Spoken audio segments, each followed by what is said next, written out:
Iar noi o să facem acum o transformare și o să vedeți despre ce e vorba. Și să nu vă aud că eu sunt doar ajutor, deci nu mă prea pricep foarte mult. Celălalt șef al meu, că sunt doi șefi. Ai încurcat-o, doi șefi, au un Doamna muncitor. șef. Șeful, uite cum arată. Băi, la albine se lucrează dezbrăcat, măi. Uite așa era, pe acolo.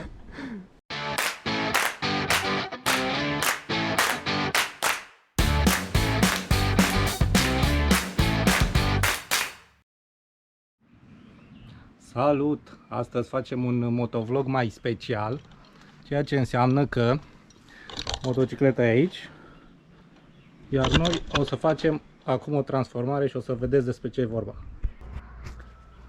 Gata echipamentul. Uite, astăzi extragem împreună cu ai mei echipamentul, mănuși, cu domnul apicultor șef, ci că eu sunt ajutor de șef. Da. Eu sunt șeful și el este subalternul. Așa, foarte bine, bun. Gata, să mergem la distracție. Că extragem mierea de pe anul ăsta de salcâm. Și să nu vă aud că eu sunt doar ajutor, deci nu mă prea pricep foarte mult. Aici e partea de stupi. Celălalt șef al meu, că sunt doi șefi. Ai încurcat-o, doi șefi, au un Doamna muncitor. șef, facem fumul. Muncitor, facem fumul. Cu conuri de brad. Facem fumul. Ca să miroase frumos. Exact. Am mai învățat ceva.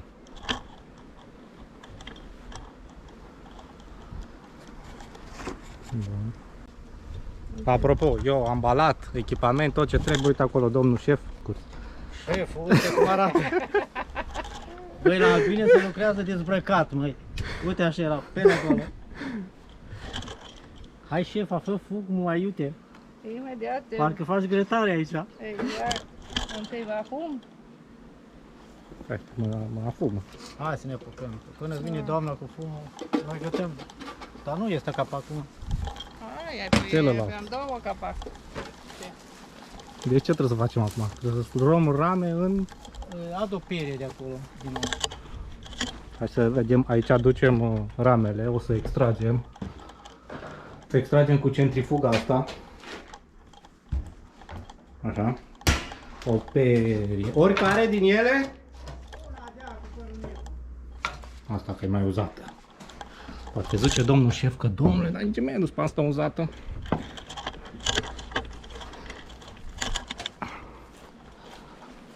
Deci ceva zboară, bâz. Nu ce înțapă, mă? Nu mă, pe mine nu mă țapă că mă cunoaște. Eu am tata lor. Hai, domnule. Echipați-vă, nu dați exemplu că nu respectați regulile de protecție a muncii în stupine. Încălcăm regula. Deci, luați echipamentul. Lucrează pe echipament în stupine. Da, șefa ne cam ceartă, că nu respectăm regulamentul, dar noi... Uite aici avem ceva albine. Ceva multe. Așa, practic. Hac. Ți-a adus cutia în ce punem ramele? Da. Dăm puțin fum, că lor le place fumul, dar fuge de el. Îmi dai mie și o pun în jos aici. Da? Păi ia. Ia, dar aici trebuia să avem rame. Avem rame cu miere căpăcită. Uite, așa arată o ramă cu miere frumoasă. Miere frumoasă care așteaptă să fie... Mâncată. De cumpărători, da.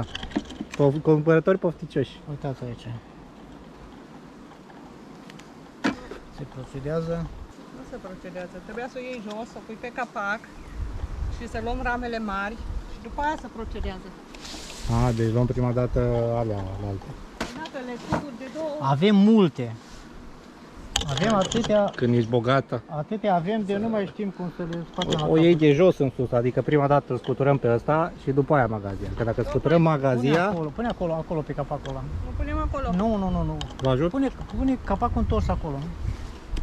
Hai că țin Nu, eu. că luăm, eu cu mama Mateu luăm. Hai că nu e așa de grea. Bun, și acum scuturăm ăsta. Ca să nu scuturăm de două ori. Dai seama ce profesionist sunt eu. Eu de la făcut proiecte de case, să aici ambalat, zici că Asta rămâne. E niște ai puiet. puietul ăla. Dar nu scoate. Ăla e puiet. Da. Așa și asta e mier. Mai deschisă. Nu, asta mai lăsăm 2-3 zile să iasă puietul ăla. Adică puiet înseamnă copchii de albine. Nu? Da. Așa.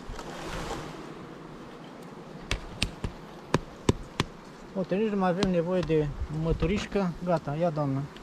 Hai, domnul, aici la Punem mine, aici? să băgăm aici, ca să ducem la extras. În lada de transport. Nu mai plouă, să termina culesul. De salcâm.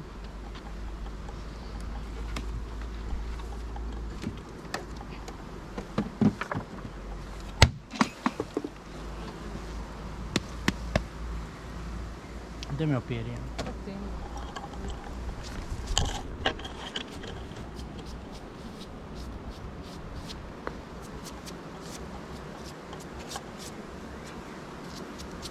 Ia ce prietenoase sunt.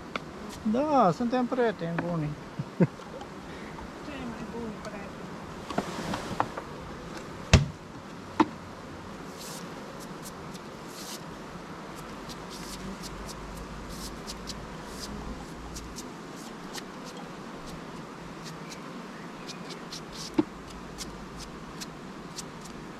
De la mine, că mai eu, cu eu. Uite ce de albine frumoase. Astea sunt prieteni cu noi. Văd, aici e mierea căpăcită și pe aici e necăpăcită. Nu știu dacă se vede pe cameră, dar Dă zoom să se vadă. că se sclipește, da, se vede. Asta e miere necăpăcită și aici e căpăcită. E frumos. Mamă, ce bună e căpăceala aia. Arată.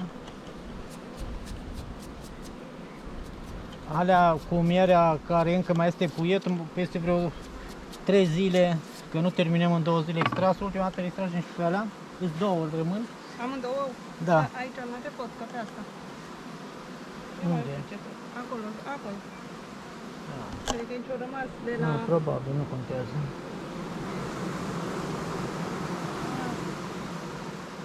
Bun. Dă să luăm și din magazin vreo câteva. Am și din... Asta este magazie. Ce căpăcită e.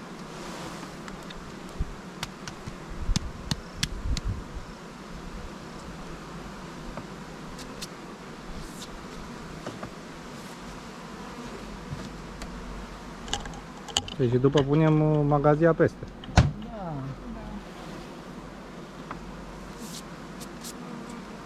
Și luăm tot din magazie?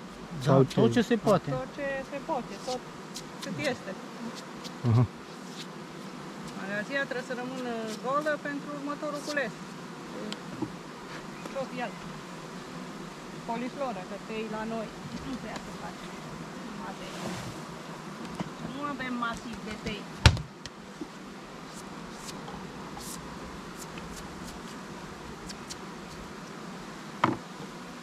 Acolo mai este în alea. O să mă uit imediat.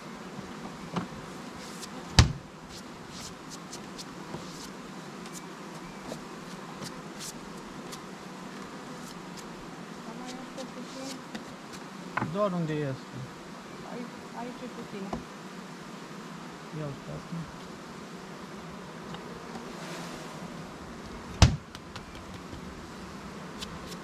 Deci acum nu mai cade, nu mai Mai sare. Aia rămâne, da? Da, le rămân în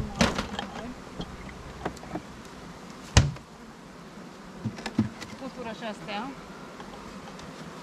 Din capac. Bun, și așa e stupul până Luăm la gol rând, până da? se extrage. Acum, în continuare, așa vom face la toți. Și sunt aici suficient. Deci avem de treabă.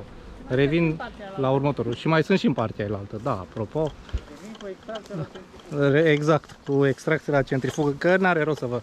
Sunt și acolo.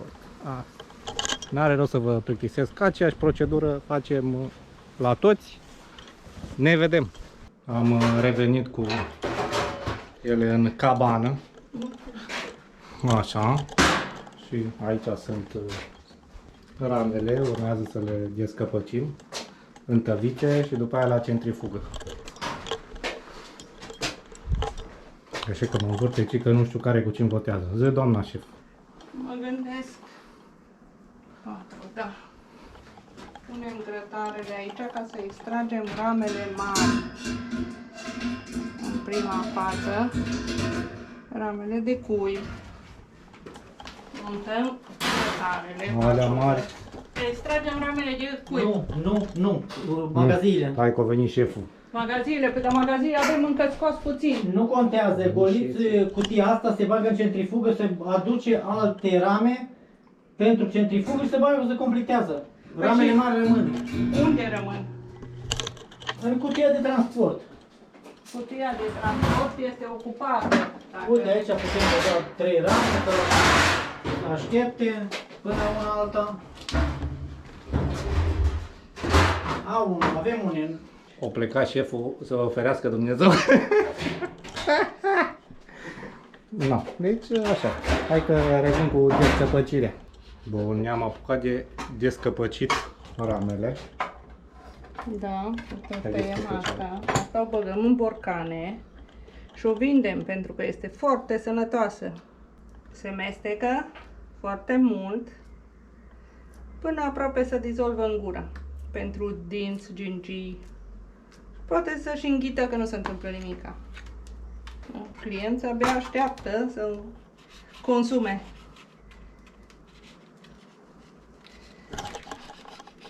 Vezi? Ce frumos! Frumos se taie, domnule, pac. Și acum se ia frumos. Așa cuțitul și se desprinde, uite așa frumos. Nebunie. Vezi? Așa. Ați auzit? Cum îi zice, mă? Refractometru. Deci trebuie să mă duc pe refractometru. Refractometru. Este în mașină, bă. Este... Auzi, e în mașină? E pe raft în atelier. După el.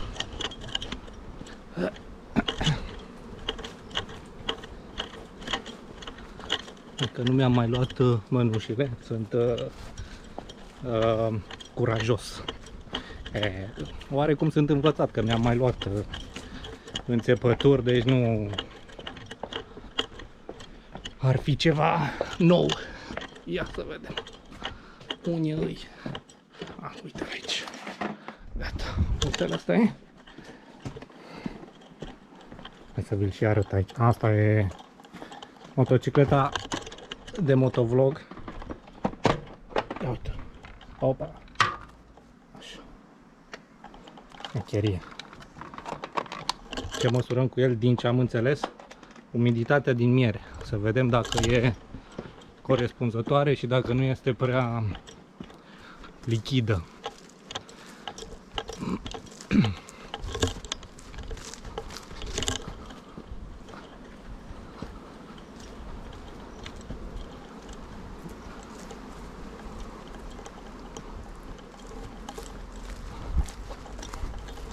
Ia, domnul Ceteraș, poftiți aici.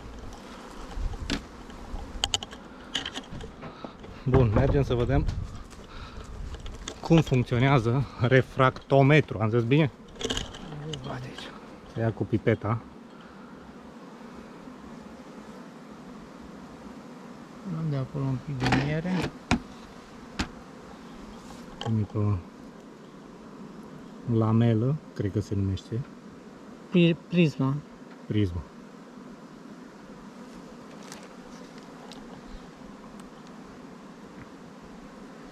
Se apasă să se acopere uniform și ne uităm. Și trebuie să fie Are 17 și 6. Ia, da să vedem. Ia vezi dacă poți să vezi prin cameră. Bine, asta e o ramă necăpăcită. Am vrut să văd cum stau cu umiditatea în ea. Da, e în regulă. La un 17... Se vede fix exact Nu, trebuie să se cât e vadă. 17, se vede, dar nu se vede prin cameră. Și o scară gradată. Poți să-l duci înăuntru, îl spălăm noi mai încolo. Pune-l acolo. Îl pun în cabană, nu? Da, în cabană și duci și rama înăuntru. Da, mai întâi ăsta. Așa că eu sunt și cu mănușile.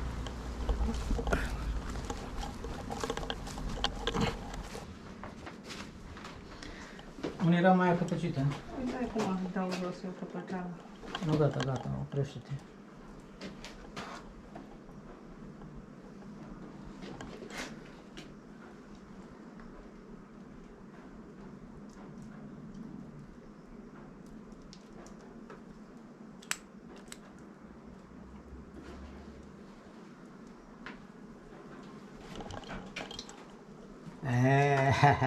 Cât e?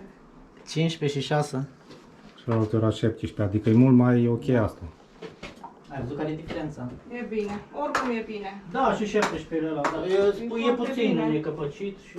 Da, e puțin necăpăcit și asta e ok. Acum să uite. Ea merge până la 20. Deci practic 15 e mult mai bun, adică 18, Mai 17 puțin de 20. Merge 20, deci 20, dar la mai limită. deja la limită. Aha. Vorbim despre limita ei de umiditate. Păi și dacă e mai mult de 20, ce se întâmplă? Poate fermenta. Sau poți să o iei dacă ai să o maturezi. O ții la anumită temperatură. Sunt aparaturi care fac asta, o aduc la umiditatea necesară, dar noi nu o facem, noi luăm când trebuie direct din stup, maturate de ele. Deja aici stau în centrifugă, cum sunt puse, Da, aici Și deja- 20 de rame. au început să curgă acolo jos. Da, pentru că ea prin descăpăcire curge când o descăpăcești. 20 de rame intră în Da, asta? câte 5 în fiecare, dacă vezi aici deja sunt 5 rame. Și ele toate 20 formează un cerc. A, și e de aia radială și extrage ambele părți în același timp. Exact. Bun, revenim când îi dăm drumul. Așa, hai că m-am gândit mai bine și trebuie să și mâncăm, mă. Căpăceale. Și căpăceala de asta bună. Direct din extras. N-ai mai mâncat de câți ani n-ai mai mâncat căpăceala în timpul extrasului? Îți ceva. De vreo 10. Îți ceva ani. Ultima dată mi-aduc aminte atunci cu Silviu. Înainte de când erai la liceu. Cred Adeva. când eram la liceu. De când te-ai dus la București, n-ai mai fost pe acasă la extras. Și aici punem ceară, da? Sau unde pun ceara? Da, poți să pui. Aici că e niște ceară, doar ceară. Poți să o mesteci mai mult. Dar te mesteci numai cât e dulce. Că da, evident că mai este numai cât e dulce, că doar noi mânca. Păi da, mă, dar acolo sunt propolisul, vitamine, enzime. Unde? Ceară. Numai miere. E de miere. În căpăceala asta. Bă, dar când era mai puștulică, mâncam multă de asta. Dar acum nu mai poți, că e prea dulce. Pentru că mâncai mai des.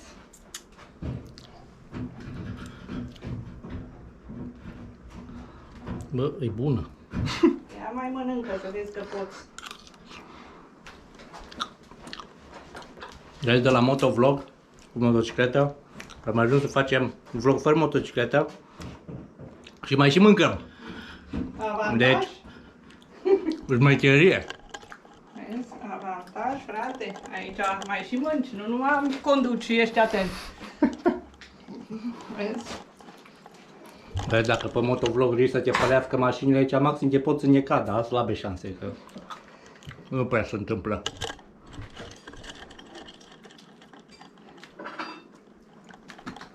Bă, dar mai pot. Nu se întâmplă. Sunt aceleași șanse care e să te înnești și când mă șpite. mâncare. Da. Aceleași șanse le ai și aici, teneci. Nu mai mari. Și cred că să dezambalează doamna șefă. Se dezambalează. Că și eu ne-am dat asta. E aici pe spate. Așa, hai, ne aducă să putem complet. Hai și băgăm descăpăceală în borgane. Revenim. Bun, hai că am luat o pauză între timp și m-am schimbat, că mai am o țăr de lucruri la niște proiecte. Niște căsuțe la Constanța. Aici domnii sunt la pauză. Motocicleta pe fundal. Ați gătat, mă? Poftim? Adică ați gătat? N-am gătat. N-am făcut nici măcar... Ia uite așa, vezi dacă lucră o țăr la albine. Bine, mai mult în curci. Da, mă rog, în fine. Ca pe și bere. Încă rece de la ladea frigorifică, vezi? La, Da, dacă beau, de fapt nu cred că mai merg nicăieri. la albine se lucră cu lada frigorifică. Prăjitorică de la nuntă. A, și au fost și la ospăț. Deci prăjituri. Cum a fost, mă, la ospăț? La nuntă. Frumos. Ospăț, în Ardeal, nuntă la voi, la București. Ospăț, a fost frumos, a fost frumos. Frumos, că e frumos la nuntă, la ospăț. Aha. Am extra... Cât ai luat? 6 stufi. Ai făcut 6 stufi. 6 familii. Nu ai făcut. Nu. 4, Ăștia 4 și de acolo una, și acum ați luat 2. 5. 5 am luat o pauză. Păi da. Mai facem 5, mai luăm o pauză. Și uite așa, să plângă apicultorii că e greu. E bun, e bun. Foarte bine. No, hai că ne apucăm de beut și mâncat și după aia ne culcăm o țăr și ne auzim. Servus. Bun, am încărcat centrifuga. Uite. Așa 20 arată de și asta se rame. învârte. Așa. Îi dăm drumul.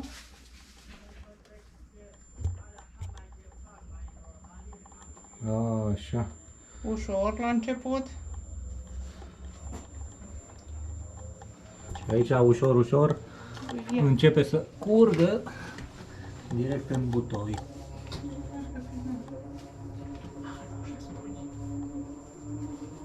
Inturația.